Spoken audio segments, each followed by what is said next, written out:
una voz que gime donde no hay vida. Una voz que gime donde no hay vida, porque la iglesia debe de ser esa voz. La iglesia es la voz de Cristo y su responsabilidad es pregonar la verdad de Dios, aunque le duela el sistema de este mundo. Es decir la palabra de Dios sin temor. Es llamar las cosas que están mal como que están mal, y las que están bien como que están bien. Isaías 40, capítulo 3, del verso 5, dice la palabra de Dios: voz que clama en el desierto, preparad camino a Jehová. Subraya esa palabra completa, esa frase completa. Enderezad calzadas en la soledad a nuestro Dios. Todo valle sea alzado y bájese todo monte y collado, y lo torcido se enderece y lo áspero se allane, y se manifestará la gloria de Jehová, y toda carne conjuntamente la verá, porque la boca de Jehová ha hablado. Amados, esta profecía de Isaías es dada en medio de una época agitada. La siguiente, por favor. Una época donde Israel se había corrompido. Una época donde había una degeneración espiritual y moral. Una profecía para un pueblo exiliado, porque el pueblo iba a ser exiliado bajo el imperio babilónico. Pero también esta palabra es una voz de consuelo en medio de ese exilio por el que el pueblo de Israel se iba a ver sometido, donde iba a perder su identidad, donde iba a perder su santidad, donde iba a perder su relación con Dios.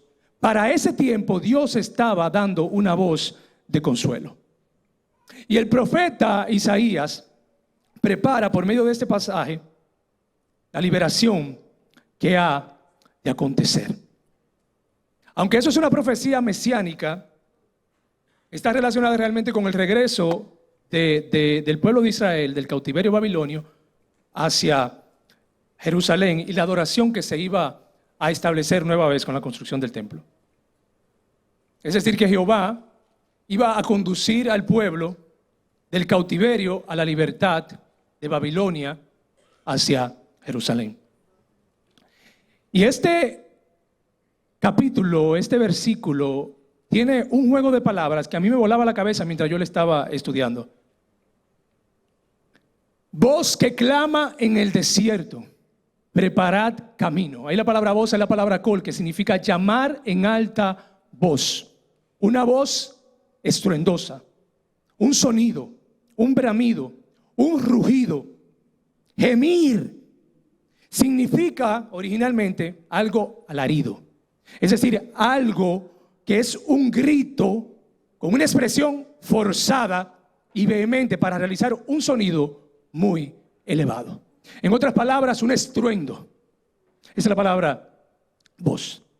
Y la palabra clama, que es cará, aclamar, que viene de una raíz primaria, que significa encontrar, sea de una manera hostil, tratar de perseguir a alguien mediante la idea de acosar a una persona que uno encuentra en el camino, acosar, perseguir, sin darle tregua ni reposo a una persona. Desierto, la palabra midbar, significa habla, pero sale de una raíz primaria que es la palabra dabar, que significa aconsejar. Por implicación es un desierto, es algo yermo, algo estéril. Pero lo interesante de esto es que el desierto te habla, el desierto te aconseja. El proceso que tú vives en medio de tu situación produce en ti, aunque tú no lo estés esperando, un sonido. Y fíjense, hay dos puntos que están aquí, que no están simplemente por estar. Son dos puntos que están ahí luego de que el Señor habla y dice voz que clama en el desierto, porque pone esos dos puntos para parar, para detener el discurso anterior, porque lo que va a acontecer es algo que tiene mucho mayor relevancia. Preparad camino a Jehová. Preparad camino a Jehová. Y la palabra preparad es la palabra paná, de una raíz primaria que significa andar, es girar, voltear, camino, derek, ese asunto, está relacionado con el curso de la vida, con un modo de acción. En otras palabras, lo que el escritor nos está hablando a través de este versículo, voz que clama en el desierto, en el sentido literal de la palabra en sí, es el siguiente. Hay un sonido estruendoso que acosa, que persigue sin dar tregua en medio de lo que está yermo, de lo que está seco, de lo que está estéril, donde no hay vida, que ha de cambiar el rumbo, el sentido, el curso de la vida con una actitud de rectitud. Eso significa voz que clama en el desierto, preparad el camino. En otras palabras, un grito, un estruendo que está tratando de clamar a alguien, en este caso al Señor, para que su intervención descienda sobre su pueblo. Pero hay una condición, y es que el pueblo tiene que voltearse, tiene que girar. El pueblo no puede seguir caminando de acuerdo a sus deseos, a sus anhelos, a sus ideales, a su egocentrismo. Tiene que girarse y darle la vuelta a Dios. El profeta tiene alguna referencia en torno a los judíos de Babilonia cuando leemos todo este capítulo completo. Pero ese suceso que está ahí no se compara, es algo pequeño con lo señalado por el Espíritu Santo cuando habla en el Nuevo Testamento acerca de Juan el Bautista, como él mismo es esa voz que proclama la cercanía de Cristo. Isaías 43 es una proclamación profética sobre la vida de aquel hombre que Dios levantaría como una voz en medio de una sequedad espiritual para preparar el camino a aquel que traería liberación absoluta al pueblo, que es el Mesías. Y fíjense, el texto paralelo de este versículo, voz que clama en el desierto, preparad el camino, lo encontramos en Malaquías, en el capítulo 3, el verso 1, cuando dice, he aquí yo envío mi mensajero. Ahí la palabra mensajero es la palabra embajador, profeta, el cual preparará el camino delante de mí, y vendrá súbitamente a su tiempo el Señor, a quien vosotros buscáis, y el ángel del pacto a quien deseáis vosotros, he aquí viene, ha dicho Jehová de los ejércitos. El otro texto paralelo en Malaquías 4, versos 5, 6 dice, he aquí yo envío al profeta Elías, antes que venga el día de Jehová, grande y temible. Él hará volver el corazón de los padres hacia los hijos y el corazón de los hijos hacia los padres. No sea que yo venga y hiera la tierra con maldición. Cuando los reyes, los príncipes orientales venían en caravanas, marchaban de un país a otro, les preparaban un camino. Se quitaba todo lo que estaba obstaculizando el camino. Los caminos tenían que ser allanados, los caminos tenían que ser limpiados, los caminos tenían que ser enderezados, porque si el rey caminaba y tropezaba, los que estaban llamados a limpiar ese camino recibían la muerte instantáneamente. Si el rey simplemente en su carruaje tropezaba o se caía, esas personas que estaban ahí para poder servir, limpiar, eran dignos de merecer la muerte.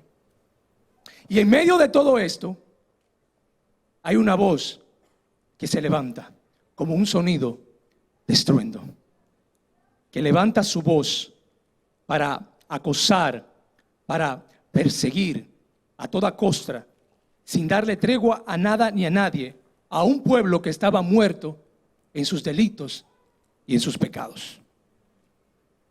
El Evangelio de Lucas capítulo 3 menciona lo que había profetizado 7 siglos atrás Jeremías. Lucas capítulo 3, el verso 3 en adelante. Lo voy a leer porque de aquí parte mucho lo que quiero transmitir en esa enseñanza. En el año 15 del imperio de Tiberio César, siendo gobernador de Judea, Poncio Pilato y Herodes, tetrarca de Galilea, y su hermano Filipo, tetrarca de Iturea, y de la provincia de Traconite, y Lisanias, tetrarca de Abilinia, y siendo sumo sacerdote Anás y Caifás, vino palabra de Dios a Juan, hijo de Zacarías, ¿en dónde? En el desierto. Y él fue por toda la región contigua al Jordán, predicando el bautismo del arrepentimiento para perdón de pecados, como está escrito en el libro de las palabras del profeta Isaías, que dice: voz del que clama en el desierto, preparad camino del Señor, enderezad sus sendas, todo valle se llenará y se bajará todo monte y collado, los caminos torcidos serán enderezados y los caminos ásperos allanados, y verá toda carne la salvación de Dios. Aquí hay algo sumamente interesante: el escenario en el que aparece Juan el Bautista. Juan aparece en medio de un imperio, el imperio romano, bajo un gobernador en la ciudad llamado Poncio Pilato, 3 tetrarcas, Herodes, Felipe, Lisanias y 2 sumos sacerdotes, Anás y Caifás. Fíjense, 7 grandes hombres poderosos para la época. Y en medio de ese lugar donde hay un imperio y donde hay personas de influencia, personas grandes que eran conocidos, se levanta un hombre desconocido, un hombre que quizás que para muchos no era absolutamente nada ni nadie, llamado Juan el Bautista. Fijaos, no aparece en Judea, no aparece en Roma, no aparece en Jerusalén, aparece en el desierto. ¿Y por qué el desierto? Porque el desierto revelaba realmente la condición espiritual en la que estaba el pueblo de Israel. Recordemos que el desierto habla, el desierto aconseja. Juan se tenía que levantar como una voz en medio del desierto, y ahí el desierto no es simplemente algo figurado como una tierra desolada. Tiene que ver con la mentalidad de un pueblo, tiene que ver con el corazón de un pueblo. Había muerte espiritual en el pueblo de Israel. Y así como Juan, es probable que para este tiempo tanto tú como yo tengamos que ser esa voz que clama en medio del desierto, de este desierto que hoy en día nosotros estamos viviendo, en esta sociedad, bajo esos gobernantes que le han dado la espalda a Dios. Tú y yo tenemos que ser esa voz que gime, que clama con voz estruendosa, que proclama la verdad de Dios en medio de un desierto espiritual. Tú y yo tenemos que ser esa voz que no tiene temor para declarar las verdades del Dios que te ha llamado. De hecho, Pablo le insta a Timoteo, en el 2 Timoteo, en el capítulo 4, verso 3, le habla a Timoteo, le escribe, un conocedor de los tiempos, le dice: porque va a llegar el tiempo en el que la gente no soportará la enseñanza. Oigan bien, más bien, según sus propios caprichos, se buscarán un montón de maestros que solo les enseñen lo que ellos quieren escuchar y oír. ¿Cuántas personas hoy en día, teniendo palabra aquí, teniendo pan, tienen que salir a buscar otros panes que no tienen la esencia de lo que se está impartiendo aquí? Hay gente que por el hecho de no querer someterse al pan que Dios está dando, prefieren escuchar a otros y llenarse de otros, y gente emocionales, gentes que no tienen una reverencia ante Dios en cuanto a la palabra, gente que lo ves en las redes sociales y es como un juego. Yo no sé si ustedes han escuchado los rabacucu de mi país, esa secta diabólica que usa el nombre de Dios. Y muchos los escuchan y muchos los siguen y lo ven como algo jocoso. Pero la influencia que hay detrás de todo eso es algo demoníaco, hermanos. Es tan así que lo que no es de Dios no permanece, no puede permanecer. Los 2 grandes de ese relajo de movimiento terminaron matándose el uno al otro. Porque uno supuestamente le quitó la mujer a otro, no sé, un desastre ahí grandísimo. Eso dice mucho de cómo está hoy en día la sociedad, de las redes sociales, el evangelio, lastimosamente. Esto no se ha divorciado de la realidad que nosotros estamos viviendo hoy en día. El ser humano se ha vuelto, ha querido darle la espalda a Dios. Muchos prefieren escuchar mentiras disfrazadas de verdades porque es lo que quieren escuchar, para tener su musiquita por dentro y seguir viviendo una vida egocentrista. Pero en ese momento, que fíjense, Isaías profetiza en un tiempo difícil, Juan el Bautista se ve en un tiempo difícil, nosotros estamos viviendo tiempos difíciles. Juan el Bautista aparece en un momento de la historia donde el pueblo estaba sumergido en una degeneración espiritual, moral. Y su testimonio, el testimonio de él mismo, hablaba por sí mismo. Y él mismo se autollamaba: yo soy esa voz que clama en medio de un desierto espiritual.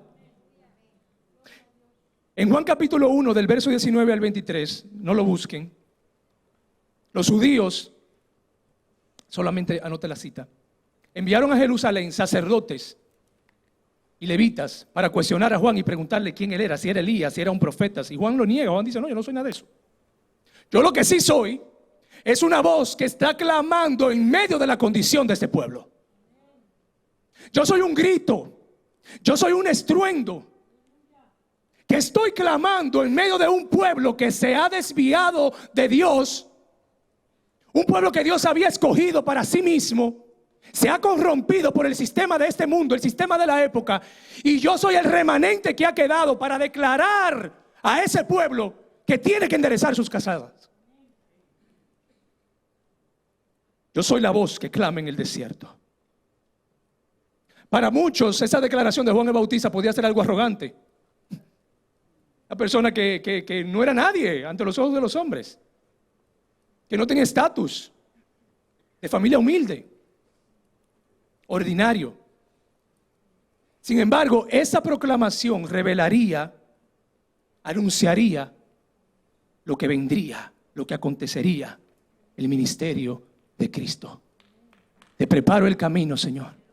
Si se lo va a dar, dáselo fuerte, Rosita, gracias. Aleluya. Prepararle el camino al Señor. Cuando leímos el verso 3 del capítulo 3 de Lucas, revela que el mensaje de Juan tiene ciertas características, o más bien tiene la misma característica que tiene la iglesia de hoy en día, la responsabilidad que tiene la iglesia de hoy en día, predicando el bautismo del arrepentimiento para perdón de pecados. Ahora bien, ¿cómo surge Juan? La siguiente. Lucas nos dice que Juan nace como una petición, una respuesta a una petición que tenía su padre Zacarías y su madre Elizabeth. Lucas capítulo 1, el verso 5 al 23, dice así: hubo en los días de Herodes, rey de Judea, un sacerdote llamado Zacarías, de la clase de Abías. Su mujer era de las hijas de Aarón y se llamaba Elizabeth. Oigan esto.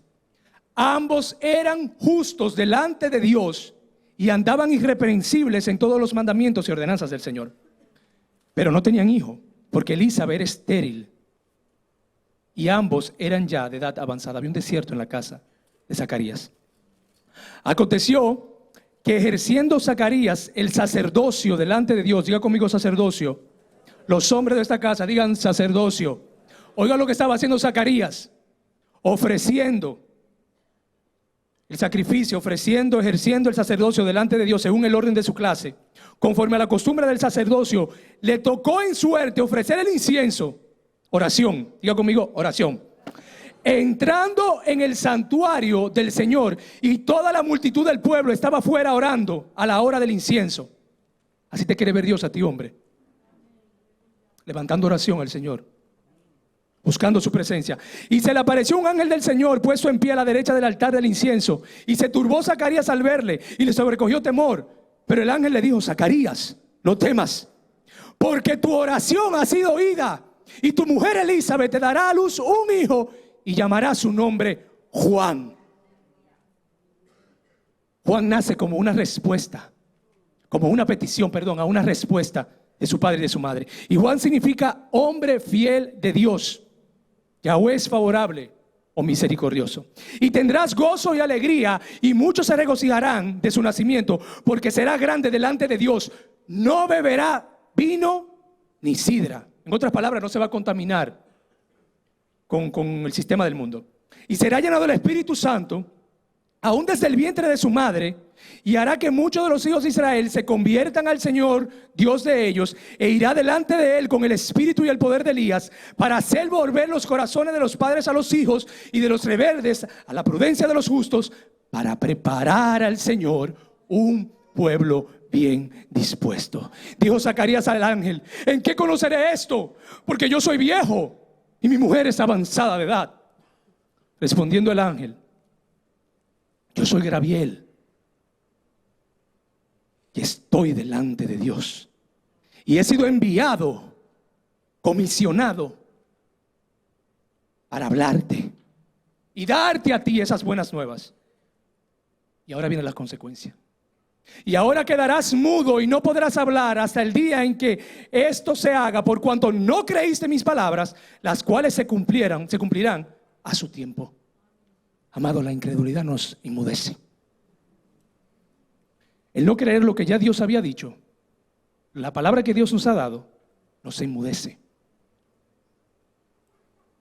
El no creer que hay poder de Dios en nuestras vidas para enfrentarnos a ese mundo podrido, nos enmudece. Y el pueblo estaba esperando a Zacarías y se entrañaba de que él se demorase en el santuario, pero cuando salió no les podía hablar, y comprendieron que había visto en visión en el santuario.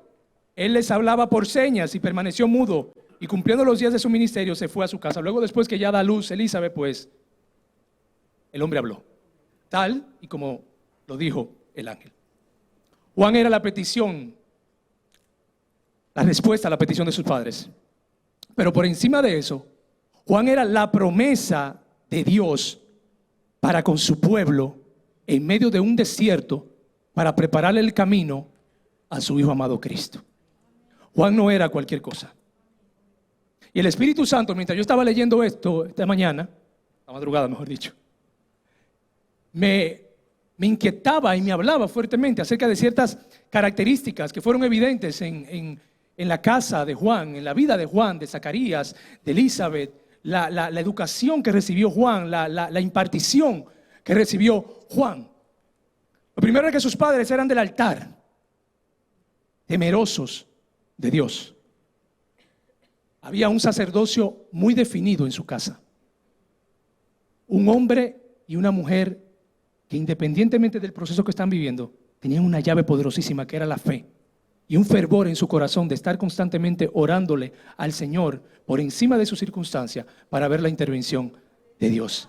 Era un pueblo que amaba a Dios en esa casa, a diferencia del resto. Lo segundo es que fue apartado desde pequeño, desde el vientre de su madre, mucho antes de estar formado. Ya Dios sabía de una palabra, y cuando se concibió fue apartado. ¿Y qué poder tan grande podía tener Jesús, amados? Que cuando María llegó y se presenta delante de Elizabeth y saluda a Elizabeth y le da el saludo a Elizabeth, inmediatamente Juan salta en el vientre de su madre. Desde el vientre de su madre ya ese niño estaba lleno del Espíritu Santo, apartado desde el vientre de su madre. Jeremías 1:4-10 dice: el Señor me dijo, yo había determinado tu futuro. Esta palabra es para ustedes y para mí. Yo había determinado tu futuro desde que estabas formando en el vientre de tu madre. Antes de que nacieras, te escogí y te consagré como vocero mío ante el mundo. Jeremías 1:4. Hay mujeres embarazadas aquí. Hay algunas que están y no lo quieren decir, no hay problema. Las que están embarazadas y quieren levantar la mano, levanten la mano. Las que no lo están, por X o Y, también levanten la mano. Las doncellas que pronto se casarán, que tampoco tienen novia, pero se casarán en un futuro, también levanten la mano. Pónganse su mano en el vientre y digan conmigo: mi vientre es un vientre de propósito, y lo que hay dentro de mí será una voz usada como un estruendo para trastornar el reino de las tinieblas. Mira, hay que llamar las cosas que no son como si fuesen. Hay mujeres con problemas que no pueden tener hijos por X o por Y situación. Nosotros somos testigos, mi esposa y yo, de lo que vivimos cuando no teníamos a Matías. Muchos de ustedes conocen el testimonio, no lo voy a decir porque si no, no terminaría la prédica. Pero es terrible cuando tú te ves en una situación donde tú no puedes concebir. Las mujeres lo saben. Nosotros no tanto porque no fuimos diseñados para concebir, pero duele. Entonces hay que llamar las cosas que no son como si fuesen. Hay que declarar en el vientre palabras que sean un sonido dentro del vientre para ese niño. Yo recuerdo que cuando Matías estaba en el vientre de Raquel, yo día y noche le cantaba una canción. Y cuando ese niño nació, yo tengo el video, amado, después se lo enseñaré si quieren. Cuando nació, que yo le canté por primera vez la canción, ¿usted sabe cómo hacía él? Como la entonación de lo que yo cantaba. Porque escuchaba lo que hay ahí dentro. Háblenle. Tercero, no se contaminó con los alimentos que todos comían. No se contaminó con el sistema de este mundo. Así como tus hijos no deben de contaminarse con lo que está aconteciendo en este mundo, porque tus hijos son de propósitos. Y de nosotros va a depender cómo ellos responden y asumen a lo que Dios le va a demandar, a lo que Dios le va a asignar, desde que están en el vientre de ustedes, madres. En otras palabras, nuestros hijos están llamados a influenciar al mundo, no a dejarse influenciar por el mundo, porque son hijos de propósito. Es un linaje santo lo que Dios nos ha dado, lo que Dios le va a dar a cada mujer que está aquí, que está esperando y que desea, anhela tener un hijo. Hijos del propósito. Número 4, sus padres definieron su identidad en Dios. Nuestra responsabilidad como padres es definir la identidad de nuestros hijos. ¿Por qué cree usted que Juan tenía la autoridad para poder separar frente a hombres de estratos sociales muy altos, religiosos, eruditos de la palabra, gobernante, y desafiarle con una palabra de parte de Dios? ¿Por qué cree usted que Dios tenía esa autoridad? Que Juan tenía esa autoridad. Sabía quién era. Tenía identidad. Oiga bien, Elizabeth y Zacarías afirmaron su identidad desde que estaba en el vientre y fue creciendo. Tenía una identidad en Dios. Y tú tienes, tus hijos tienen una identidad en Dios, que eso es lo que le distingue de los demás. Eso tú tienes que tenerlo muy claro y pendiente. Mis hijos no son más del montón. Mis hijos son hijos del propósito y tienen una identidad que lo distingue. Lo que lo hace ser a ellos una voz en medio de ese desierto corrompido. Y mucho de lo que define tu identidad tiene que estar y se ve relacionado con tu accionar en la forma en la que tú fuiste criado. Se evidencia mucho. Nuestra crianza, nuestra educación, nuestra formación, lo que recibimos de nuestros padres, se ve muy marcado en nuestra conducta, en nuestro accionar. Y quizás tú vienes de una familia disfuncional, donde era la ley del oeste, donde estaba más presente el diablo que Dios. Pero déjame decirte que Dios te ha dado unos padres espirituales que son tus pastores, que son el instrumento que Dios quiere utilizar para verter en ti algo nuevo y darte las herramientas y capacitarte para que tú puedas ser un hijo de la casa y puedas ser una voz que clame en medio del desierto. Tu voz es un arma de guerra que afecta vidas, que resucita lo que está muerto, que resucita lo que está yermo, lo que está estéril. Hay personas que vinieron aquí por primera vez. Levanten la mano, no se preocupen, yo no voy a hacer nada extraño. Levanten la mano los que vinieron por primera vez. Gloria a Dios. Los nuevos creyentes, levanten la mano los nuevos creyentes. ¿Hay alguien más que vino aquí por primera vez? Allá. Gloria a Dios. Vane, Benjamín, Tamara, Ernesto, Norma, pónganse de pie, por favor. Miren, esos que están ahí, hacia la iglesia, Jonathan, hacia la iglesia, esos que están ahí, la pastora Ana, son esos padres espirituales que Dios quiere utilizar como parteras para alumbrar el propósito que Dios tiene para con tu vida. No lo veas a ellos como persona inaccesible. Están ahí para servirte, para amarte, para corregirte, para hablarte de parte de Dios. Oye, son ellos los médicos auxiliares que Dios está usando en este hospital. Pueden sentarse, amados. Ellos.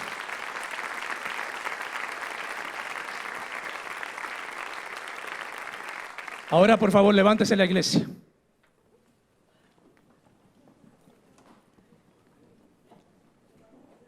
Ese ejército que ustedes están viendo ahí, nuevos creyentes y los que llegaron por primera vez,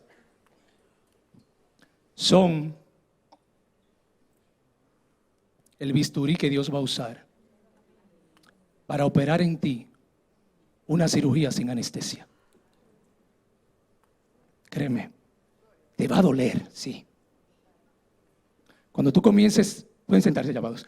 Cuando tú comiences a querer demandar algo y quizás no lo puedas percibir, ellos serán ese bisturí que Dios utilizará para limar esas asperezas en medio de tu carácter.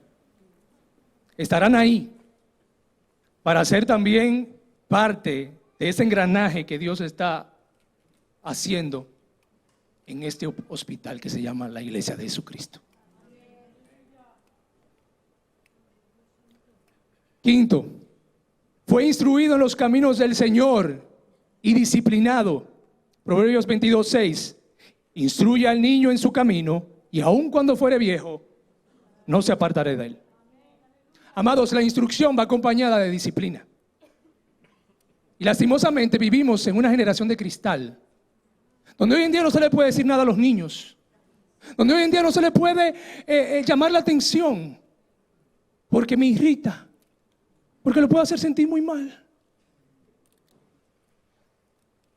porque no están acostumbrados a que se le diga lo que tienen que hacer. Una generación frágil. Nosotros no podemos ser permisivos con nuestros hijos, eso dejémoslo al mundo. Nosotros como sacerdotes y sacerdotisas estamos llamados a disciplinar nuestros hijos en el conocimiento de la palabra. No es que usted va a cogerlo como una tambora y le va a ir a palo y golpe. No. A través de la palabra. Hebreos 12:6-7. Porque el Señor al que ama disciplina y azota a todo el que recibe por hijo. Si soportáis la disciplina, Dios os trata como a hijos. ¿Por qué? ¿Qué hijo es aquel a quien el Padre no disciplina? Pero si se os deja sin disciplina, de la cual todos han sido participantes, entonces sois bastardos y no hijos. El caso de Elí con sus hijos.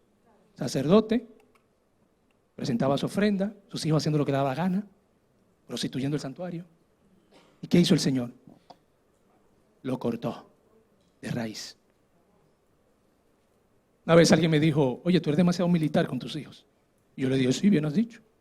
Yo estoy preparando soldados para Cristo. Porque si yo dejo que ese chiquitico que está ahí, que tiene un carácter, hermano, aunque usted no lo crea, así calladito, se subleve y tome mi correa y mi cinto y se lo ponga a él, y yo lo deje ahí, créame que lo que yo voy a estar criando es un parásito social para el día de mañana. Tenemos que ser disciplinados, instruirlo en el conocimiento de la palabra, hablarle con palabras sazonadas, con amor, palabras blandas. Si hay que castigarle, se le castiga, si hay que quitarle cosas, se le quita, pero que todo se haga con amor, para que ellos puedan entender realmente de que así como nosotros lo disciplinamos a ellos, también nosotros recibimos la disciplina de Dios cuando nos vemos en situaciones que quizá nos desviamos. El comportamiento de ellos va a evidenciar mucho lo que hay dentro de la casa. Eso es así, lastimosamente. La permisividad del creer que porque son niños hay que dejar que hagan lo que les da la gana, la disciplina, la falta de disciplina en cuanto a los preceptos divinos, es usted criar un parásito social. La disciplina ha de efectuarse en su justa medida sin llegar a los extremos, como dije, porque hacer el mismo hace daño. Sufren ellos si no se les disciplina, y sufre usted. Ellos el repudio y usted la vergüenza. Proverbios 17:25, el hijo necio es angustia a su padre y amargura a la que lo engendró. Proverbios 29:15, la vara de la disciplina hace al hijo entendido, pero el hijo consentido es una vergüenza para su madre. Eclesiastés 22:3, un hijo mal educado es vergüenza para su padre, y si es una hija, ay, le causará la ruina. Qué terrible, ¿eh? Amados, todas esas características que yo leí distinguían la vida de Juan el Bautista. Nosotros estamos todos en el proceso, créame. No es que nosotros tengamos un manual, un librito. Es difícil como padres criar hoy en día en medio de esta generación tan perversa. Pero fíjense bien que Juan el Bautista había recibido una impartición de parte de Dios mucho antes de que fuera formado en el vientre de su madre. Luego tiene a unos padres que están ahí teniéndolo en sujeción. ¿Creen ustedes que si sus padres no hubiesen sido un ejemplo, si sus padres no lo hubieran disciplinado, si sus padres no lo habían criado en el temor de Dios, si sus padres no hubiesen favorecido, le hubiesen dado carta abierta para que él se dejara de influenciar de la corriente del mundo, ¿cree usted que en él hubiese morado el Espíritu Santo? No, porque el Espíritu Santo es una persona que se contrita, es una persona que se hiere. Pero estos dos hombres, esta mujer y este hombre y este niño, iban ahí codo a codo tratando de que el propósito se cumpliera, ¿cómo se dice? Afirmando su identidad. Nuestros hijos son hijos llamados a un propósito santo aquí en la tierra. Son saetas, son herramientas en las manos de Dios, y es nuestra responsabilidad encaminarlo en el temor de Dios, en las sendas de justicia y de rectitud. Juan, a causa de esto, era una voz que estaba siendo destruyendo en medio de una situación social, política, económica, moral, espiritual corrompida. Él se identifica como un sonido, como un estruendo que gime en medio de un lugar donde no había vida, donde era todo desértico, árido. Y el tiempo en el que él nace, crece y se forma era un tiempo de un desierto espiritual, una falta de liderazgo espiritual, un desierto político. Habían problemas de carácter político entre los judíos, había sido sometido el pueblo judío en ese entonces bajo el imperio romano de una manera perversa. No habían profetas, amados. Había escaseado la palabra. Porque cuando no hay una voz profética en el pueblo se desenfrena. Cuando no hay una voz profética, cuando no hay un enviado de Dios, cuando no hay mensaje, el pueblo termina haciendo lo que le da la gana. Y Juan llega precisamente en ese tiempo difícil, donde ese liderazgo estaba corrompido. ¿Alguna característica del mensaje de Juan? Cuando el ángel se presenta a Zacarías, pone en evidencia lo que quiere Dios hacer con él. Y le dice, en Lucas 1:16, y hará que muchos de los hijos de Israel se conviertan al Señor Dios de ellos, e irá delante de él con el espíritu y el poder de Elías, para hacer volver los corazones de los padres a los hijos y de los rebeldes a la prudencia de los justos, para preparar al Señor un pueblo bien dispuesto. Y aquí estaban las características del ministerio de Juan: confrontación para salvación, arrepentimiento para restauración. Motivaba a los judíos a recordarse que ellos eran un pueblo escogido por Dios y que tenían a un Dios que era real. El mensaje de Juan estremecía la fe de los judíos, una fe que estaba muerta, una fe que estaba escondida, una fe que estaba arropada. Y él dice: haré que muchos se vuelvan a Dios para prepararle a un pueblo muy dispuesto al Señor. Y aquí la palabra preparar, esa es la palabra kataskeussao, que es disponer, y se deriva de una raíz primaria que es keus, que significa equipo, herramienta. Pero por encima de todo eso, ¿sabe lo que significa esa palabra? Esposa. Literalmente o figuradamente, específicamente la esposa, como contribuyendo a la utilidad hacia el esposo. En otras palabras, lo que Juan estaba haciendo en medio de ese preparar el camino era haciéndole útil al Señor como una esposa, como una ayuda idónea. Y eso es lo que Dios demanda de nosotros como novia que somos de Él, que nosotros podamos delante de su presencia levantarnos como una ayuda idónea para poder ser útiles para Él. Como decía la pastora, para trabajar para lo que es eterno. Tú y yo somos esa herramienta, esa esposa en manos del Señor. Y el mensaje de Juan era un mensaje que sacudía, que hacía cambiar de sentido. Acuérdense, prepararte en el Antiguo Testamento en ese contexto era girar, cambiar de dirección, cambiar de sentido. Era un mensaje de confrontación, de impacto, que nadie se podía quedar tranquilo ni de hacerse indiferente a la voz. Un mensaje de autoridad, una autoridad como la de Elías, que podía enfrentarse a cualquiera sin importarle que le cortara la cabeza. Esa era la valentía que tenía Juan el Bautista. Y le dice: yo soy la voz que le dice a esta sociedad, a este sistema, a este pueblo, que se arrepienta de sus malos caminos para que vengan tiempos de refrigerio. Y fíjense, Juan, ese mensaje, ese discurso, para la época era terrible, era difícil de digerir. De hecho, Herodes Antipas se casa con la mujer de su hermano, se la quita a Herodes Filipo, Herodías. Ustedes se acuerdan la historia, que en un momento donde la hija Salomé está ahí danzando ante el rey, ella, cuando el rey le dice pídeme lo que quieras, y ella va y le consulta a su madre le dijo tráeme la cabeza de Juan el Bautista. ¿Por qué? Porque el mensaje que le estaba predicando estaba poniendo en evidencia la corrupción, la denigración moral que tenía el Imperio Romano. Y por causa de eso se le cortó la cabeza. Era el mensaje que pregonaba en Isaías 40: yo soy esa voz que clama en medio del desierto, preparar el camino al Señor, enderezar sus sendas.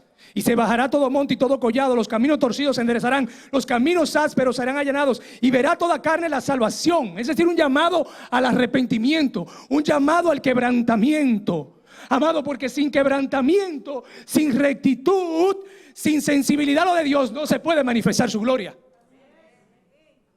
Si no hay quebrantamiento, no se puede manifestar la gloria de Dios. No puede haber manifestación de gloria donde no hay muerte.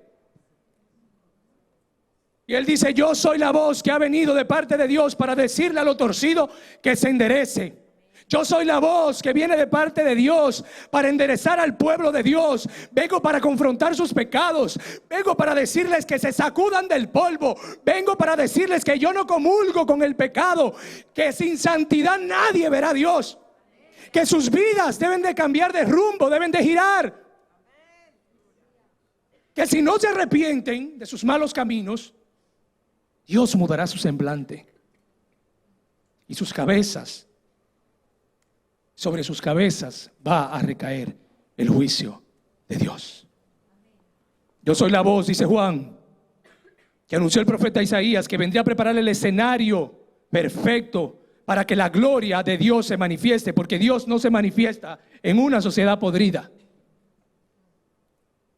Dios necesita manifestarse en gente que le ame, en gente que tenga sensibilidad a lo de Él, en gente que le apasione lo de Él, en gente que no busque otra cosa que no sea su presencia, que quiera agradarle.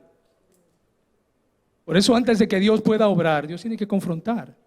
Ahora, ¿cómo tú y yo podemos reflejar esa gloria de Dios? Pues en el arrepentimiento, un cambio de sentido. Si voy caminando por aquí en este camino de perdición, el Espíritu Santo me confronta, me dice: da la vuelta, toma el camino hacia donde te quiero llevar. Es un acto de muerte. Morir mi yo, mí mismo. Creo que compartí esta frase de un autor anónimo hace mucho tiempo, una vez predicando acá, pero la voy a repetir. Cuando a ti se te pasa por alto, se te deja a un lado, o se te considera un don nadie, y eso te duele y te molesta, porque es un insulto, un descuido, pero tu corazón está contento, sintiéndose digno de sufrir por Cristo, eso es morir a sí mismo. Cuando lo que haces bien otro lo critica, cuando tus deseos son pasados por alto, tus recomendaciones nadie las toma en cuenta y tus opiniones no son tomadas en cuenta, y tú rehusas a la ira, al enojo, a defenderte y tomas una forma de siervo, callada, paciente, eso es morir a sí mismo. Cuando tú amorosamente y pacientemente soportas cualquier irregularidad o molestia, y cuando puedes enfrentarte cara a cara con la extravagancia, con los excesos, con la insensibilidad espiritual, y lo soportas como Cristo lo soportó, eso es morir a sí mismo. Cuando estás contento con cualquier comida, con cualquier ofrenda, con cualquier clima, en cualquier sociedad, con cualquier actitud, con cualquier interrupción por la voluntad de Dios, esto aplica a mi vida, eso es morir a sí mismo. Cuando nunca estás interesado en referirte a ti mismo en cualquier conversación, ayúdanos Señor, o a guardar un récord de tus propias buenas obras, ni te inflas después que se te halague, y cuando tú amas permanecer como un desconocido, eso es morir a ti mismo. Cuando tú puedes recibir corrección, oye esto, oigan, cuando tú puedes recibir corrección de uno que es menor que tú, y puedes someterte interiormente y exteriormente sin encontrar rebelión o resentimiento en tu corazón, eso es morir a sí mismo. Cuando tú puedes ver a tu hermano prosperar y ver sus necesidades llenas y verdaderamente regocijarte con él en espíritu y no sentir envidia o querer cuestionar a Dios, mientras que tus propias necesidades son mayores y peores circunstancias y quizá Dios no te lo está dando a ti, pues eso es morir a sí mismo. El rey está pasando por aquí y me está diciendo: prepárame el camino. Yo no quiero nada que me tropiece. Allana todo, porque voy a pasar. El desierto representaba la conciencia del pueblo. Ahí la palabra torcido es la palabra cop, cuyo sentido mayormente es ético. O sea, el pueblo estaba en un desvío moral, ético. Y la redención, amados, requiere de una digna preparación. Tenemos que preparar el camino al Señor. Y los que ya estamos en el camino, tenemos que preparar el camino a otros, levantarle descendencia a otros que necesitan caminar por ese camino que ya Dios ha preparado para ellos. ¿Cómo podemos reflejar la gloria de Dios? Reflejándola a través del sacrificio de Cristo. Eso significa que Jesús refleja la luz de la gloria del Padre. Mirar a Jesús, poner la mirada en Jesús, el autor y consumador de la fe. Nos ayuda a conocer mejor a Dios y a entender bíblicamente su majestad y su gloria. Usted se preguntará, ¿por qué eso está acá? A principios de diciembre, yo tuve una visión, creo que fue después de las fiestas. Le tocaba predicar a Daniel Barreto. 2 días antes de su predicación yo tuve esa visión. Y yo estaba ahí sentado donde está la pastora Vanessa. Y de repente Benjamín está aquí, en el altar, va a llamar al predicador, que era yo. Y cuando Benjamín dice: y con ustedes, Juan el Bautista. Yo me quedo y digo: pero Benjamín está poniendo loco. Juan el Bautista. Pero si es a mí que me toca predicar. Y yo como que me voy a parar porque creo que él está bromeando. Y dice: con ustedes, Juan el Bautista. Amados, yo vi literalmente a Juan entrando con 2 de sus discípulos. Aquí, se paró aquí delante. Sus discípulos, gracias chicos, le prepararon una copa de vino y un pan. Y él dijo esto: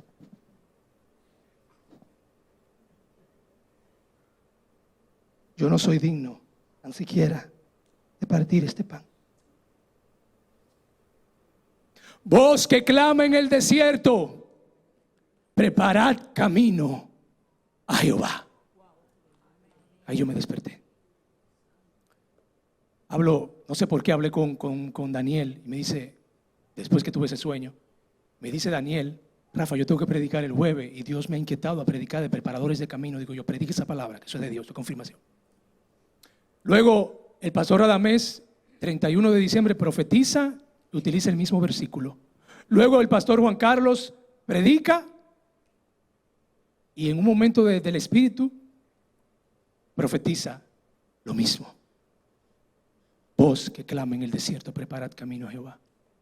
Y yo dije, wow, cuando Dios habla una vez, 2 veces, 3 veces, pues hay que prestarle mucha atención. Esa palabra no fue dada para los de afuera, fue dada para los de adentro. Preparad el camino al Señor. Mientras yo estaba ahí, voy a hacer uso de unas notitas que me dio el Señor ahí con respecto a esto. Me decía el Señor, ¿crees tú que mi sacrificio no fue suficiente? ¿Crees tú que mi sangre y mi cuerpo no fue suficiente como para que tú te levantes como una voz y deje de estar enmudecido, deje de estar callado cuando yo tengo que exponerte en lugares? ¿Crees tú que mi sacrificio no puede vencer tu silencio? ¿Crees tú que este alimento, mi cuerpo partido, mi sangre derramada, no es suficiente para darte poder y autoridad para que tú salgas ahí afuera y te tragues a ese mundo? Te he dado mi sangre, sangre de la alianza, de mi pacto, que a través de ella te he dado un poder sobrenatural. Te he dado sanidad a través de ella. Te restauro a través de ella. Te doy mi cuerpo que no se entregó por pedacitos, no, entregué por completo, para que tú puedas comer día tras día de mí, que soy el Cordero inmolado, llenarte, que tu vientre se llene de mi alimento, que es mi palabra, y que esa palabra pueda hacer un eco en el corazón de muchos allá afuera. La iglesia de Jesucristo está siendo perseguida, golpeada. Solo basta, amado, con escuchar los medios de comunicación, el internet y ver cómo está la iglesia de Jesucristo hoy en día. Vemos como muchos pastores, me llamó hace como 2 semanas atrás la atención ver uno de los pastores más grandes, no me acuerdo si era TDJ, no lo recuerdo, un escándalo terrible con personas del mundo del entretenimiento, homosexualismo, un reguero de cosas terrible en Estados Unidos. Doctrinas de hombre, amado, que están engañando a los más débiles en la fe para adormecerlos, para manipularlos. En este tiempo presente y en el venidero no podemos obviar las malas nuevas, porque las malas nuevas, amado, nos alertan a nosotros. Las malas nuevas nos enseñan, nos dicen cómo están los tiempos y cómo nosotros debemos responder ante lo que nosotros estamos viviendo. Si miramos la condición actual de la iglesia en algunos lugares del mundo, vamos a notar cierta semejanza, muy parecida a la iglesia de Sardis, en Apocalipsis capítulo 3, que decían, pues estamos vivos. Y el Señor le dijo, no, está muerto. Muertitos están ustedes. Es triste. Vaya por Europa. A mí que me he cogido últimamente con salir de vez en cuando y conocer muchos pueblecitos de aquí de Murcia. Y me encanta el tema de la arquitectura y de los monumentos y todo eso. Y cuando veo las iglesias que entro, secas, no hay nada, no hay gente. Se han convertido en monumentos. Algunos países, los líderes incluso han tenido que cerrar las puertas de las iglesias porque ya no hay feligresía, no hay membresía. De hecho, se le ha hecho insostenible el tener que mantener la iglesia. Miren lo que pasó con una iglesia en Bélgica ahora, eso fue recientemente el año pasado. La convirtieron en un hotel, una discoteca, en un bar. Así están los templos. En Europa, el alimento cristiano que fue dado durante la mayor parte de todos los últimos milenios, porque a Latinoamérica recibe la impartición del evangelio a través de los que fueron de aquí hacia allá. Hoy en día Europa se conoce como el cementerio de los ministros, así se le dice, es penoso, una tristeza. Así le llaman, el cementerio de los ministros. Hoy en día, cuando se invitan los coros a algunas denominaciones, son más los coros que se invitan, en términos congregacionales, que la misma gente que está en las congregaciones. Esto aquí en Europa, las iglesias vacías de Europa abren sus puertas a otros usos, como la bebida y el baile. Triste. Pero eso no es solamente en Europa. En Estados Unidos la cosa es igual. Porque mientras en Europa se dice que es el cementerio de los ministros, o se le llama como el continente muerto espiritualmente, que no es así, que hay un remanente, lo voy a decir en un ratito. En Estados Unidos, Estados Unidos está como en una especie de cuidados intensivos. Es triste. Usted se va a todas las iglesias del norte de los Estados Unidos, son muy pocas las que tienen sana doctrina, son muy pocas las que están vivas. Se va al sur y las que más tienen feligresía del sur hoy en día están cerrando sus puertas. Hay un descenso de la asistencia de la iglesia producto del COVID. En los últimos 3 años esto se ha ido de una manera exorbitante, increíble, cómo ha mermado la feligresía en el pueblo de Dios. Pero fíjense, yo traje esto, la siguiente imagen, para que ustedes vean. Esto es Estados Unidos. 9.826.675 kilómetros cuadrados, una población de 335.143.000. Todo esto. Yo vivo aquí por si acaso. Ese estado vendría siendo lo que es, bueno, es más grande que España, el estado de Texas. La siguiente imagen. Miren Europa. Tiene una superficie de 10.530.751 kilómetros cuadrados y esa población que está ahí. O sea, todo esto vendría siendo lo que es Estados Unidos. Hay una diferencia muy mínima. ¿Por qué yo hago este contraste entre Estados Unidos, esa similitud? Porque obviamente Estados Unidos sería lo que sería el continente europeo. Pero en medio de esa muerte espiritual que está viviendo Europa, Dios está levantando una España, y créanme, lo digo con toda autoridad, una España en medio de una muerte espiritual. Se está abriendo una brecha, se está escuchando un sonido, se está escuchando un clamor de hombres y mujeres que no han doblado sus rodillas ante Baales y han decidido caminar en pos de lo que Dios ha estado diciendo y demandando.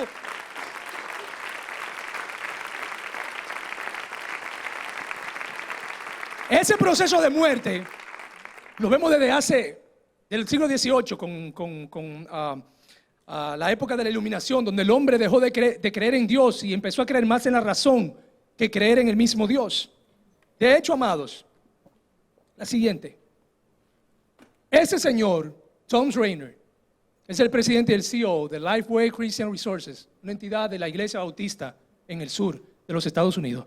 Él solamente planta iglesias. 7,000 iglesias plantaba él cada año. Hoy en día solamente se plantan 3,000, dejando un déficit de 4,000. Hoy en día pastores en Estados Unidos están renunciando al llamado. Aproximadamente todos los meses, más de 1,500 pastores que estaban sirviendo están renunciando. Lo que sería casi 18,000 pastores al año, renunciando. El Concilio Bautista del Sur de los Estados Unidos, que tiene una membresía de casi 15 millones de feligreses, pronostica que de aquí al 2050, el 50% de su membresía será cortada. No quedará tanta gente. Los ministros que van y se preparan los institutos, yo que conozco muchos ministros allá, jóvenes, que van a los institutos y terminan el instituto y al final no terminan haciendo nada. De hecho se lamentan y, bueno, en fin. Esto es algo que revela cierta realidad. Lo peor no lo sabemos del todo, pero es el acontecer actual de nuestro tiempo. Pero así como Dios le habla a la iglesia de Sardis y le dice que estaban muertas, también Dios le dice que Él ha conocido y ha visto que muchos de ellos han mantenido sus vestiduras blancas. Es decir, hay un remanente. En medio de todos esos pronósticos, en medio de todo este pesimismo, en medio de todas esas malas nuevas, nosotros tenemos el Evangelio de Jesucristo. Escúchame bien, porque tenemos este tesoro en vasos de barro para que la excelencia del poder sea de Dios y no de nosotros. Él nos ha dado poder a nosotros como cuerpo. Y ahora es tiempo de que nosotros podamos ser esa voz que clama en el desierto y podemos hablarle a ese mundo que se está perdiendo y decirle: hay un Dios que restaura, hay un Dios que se levanta, hay un Dios que vivifica. Por la autoridad que me ha dado, yo puedo echar demonios fuera. Por la autoridad que me ha dado, yo puedo orar por los enfermos. Por la autoridad que me ha dado, yo puedo llamar las cosas que no son como si fuesen. Esa autoridad nos la ha dado el Señor a ti y a mí. A pesar de, hay un remanente. Y aquí en Europa, ese remanente hermoso, esa voz que clama en medio del desierto, es España, créalo. Mire, amados, en Latinoamérica yo escucho muchísimas personas con el deseo de venir a España. Tengo una amiga pastora en Inglaterra que me llamó y me dijo: quiero ir a España, el Señor me está inquietando ir a España, no sé qué es, me voy a pasar una semana contigo, pero necesito ir a España. Y yo: Dios mío, pero ¿qué es lo que tú estás haciendo en España? Algo hay aquí que se está gestando en el vientre de Dios y lo está impregnando en tu vientre. Aleluya. Tú y yo somos ese remanente que se levanta en medio de esta crisis espiritual. ¿Cómo van a oír si no se le predica?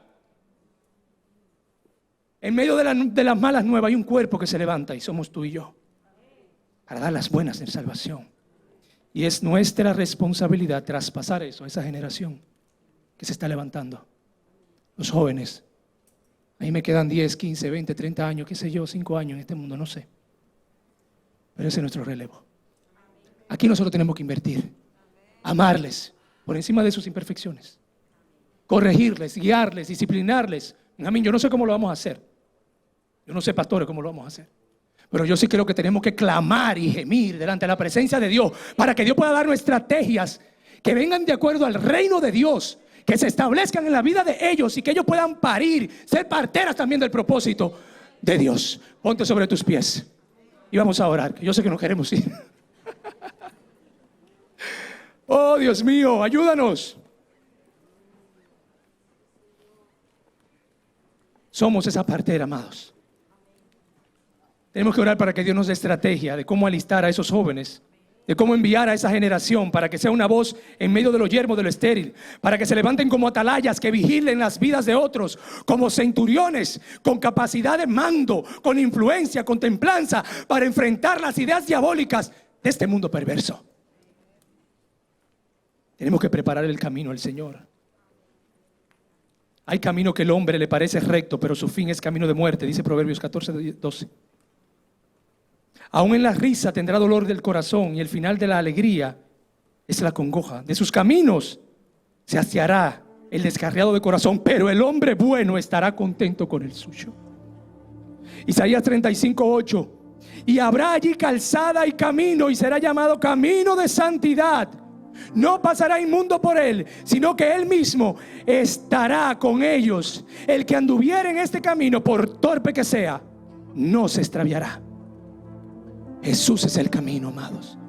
Amados que vienen por primera vez, Jesús es el camino. Hay una canción que dice ahí: caminante no hay caminos, ese camino al andar mentira del diablo. Sí hay un camino y se llama Jesucristo.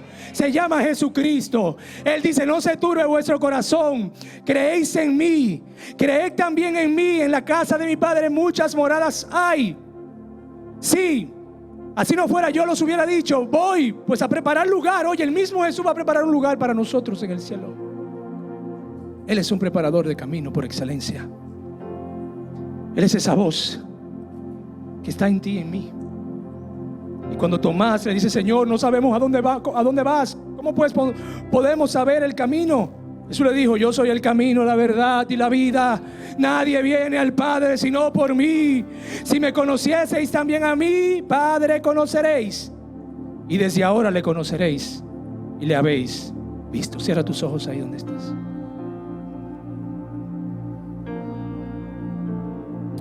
Señor, prepara nuestros corazones por la enseñanza de tu palabra y la convicción, Señor, de tu Santo Espíritu, para que sean derribados los pensamientos altos y orgullosos, sean plantados buenos deseos, se enderecen y suavicen los temperamentos torcidos y abruptos, y todo impedimento sea removido, para que estemos preparados para tu voluntad en esta tierra, Señor, para que preparemos un camino a otros, que puedan caminar, que puedan, Señor, ser guiados, que puedan ser un estruendo que acosa, que persigue sin dar tregua en medio de lo yermo, de lo estéril, donde no hay vida, donde no hay nada, donde no hay desolación. que cambia el rumbo de las vidas. Luego el Señor dice en Isaías 43: no os olvidáis de las cosas pasadas, no las traigas a memoria. Él dice: he aquí yo hago cosa nueva, dice el Señor. Haré camino en el desierto y ríos en la sequedad. Ese camino ya fue abierto. El Rey pasó. Le preparamos un camino para que Él pasara en medio de nuestra desolación, de nuestro desierto. El desierto nos ha hablado, nos ha aconsejado y nos ha dicho: es necesario que todo lo torcido se enderece, que todo lo áspero se allane. Oh, que lo que está alto, todo monte alto se baja en esta hora. Y abriré ríos en medio de tu soledad, de tu sequedad, en medio de tu tristeza. Abriré ríos a través de mi Santo Espíritu. Ese río será impartido sobre tu vida y te dará poder, te dará poder, te dará autoridad. Ese río que corre, que fluye para vida eterna, es mi presencia en ti. Búscala, atesórala. Eres mi cachorro, yo soy el león. Tú eres mi cachorro precioso. Tienes mi propia autoridad. Es lo que tú portas, mi esencia. Portas todo lo bueno mío. Úsalo. No lo metas debajo de un almud.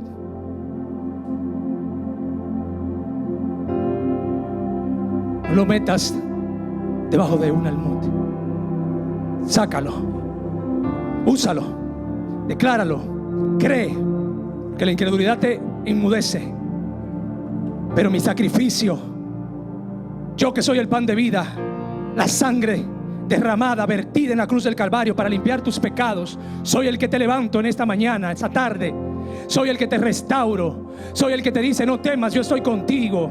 No temas, no temas, no temas, no temas, no temas al sistema del mundo. No temas a lo corrompido del mundo. He aquí que yo levanto a mi siervo, levanto a mi sierva con una voz profética en medio del desierto, oh, en medio de lo yermo, en medio de lo estéril, para que proclame las buenas nuevas de salvación, para que diga: así dice Jehová para este tiempo, así dice Jehová para este tiempo.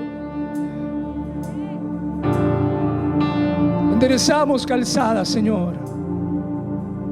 Tú eres esa voz de muchas aguas. Preparamos el camino al Señor. Eres el león. Eres el león.